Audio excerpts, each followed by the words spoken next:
Good evening, everybody. I'm Gene Patterson. I'm Lori Tucker. Thank you for joining us. The mother and grandfather of Amelia Cowan were at the state capitol today on their crusade for Amelia's Law. It's a proposal that would keep felons in prison longer.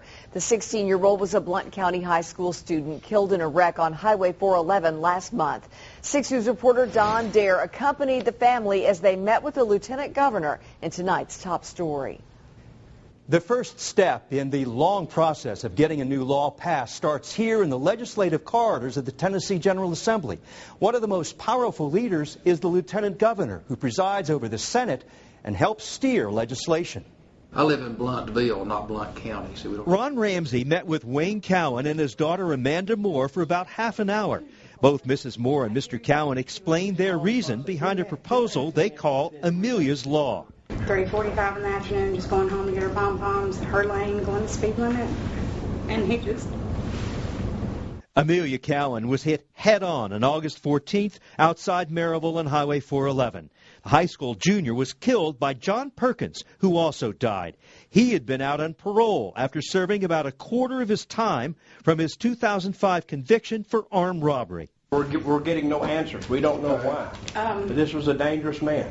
Wayne Cowan explained that after Perkins' early release from prison, he had been arrested again numerous times. We have over 10,000 signatures altogether. Amelia's mother showed the lieutenant governor more than 100 pages of people's names who would support a law that would prevent felons from leaving prison early.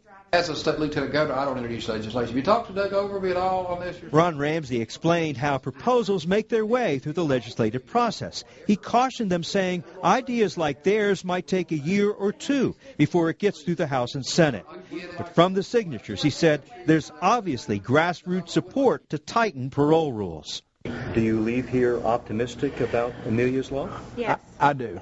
I leave here very optimistic because of one reason. People, they're going to make a difference. When you list this family's story and how many convictions this fellow had, and it's just unbelievable that he was still on the street.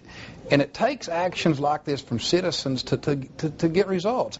Both Amanda Moore and her father, Wayne Cowan, expect to return here as they continue to convince legislators about the merits of Amelia's Law.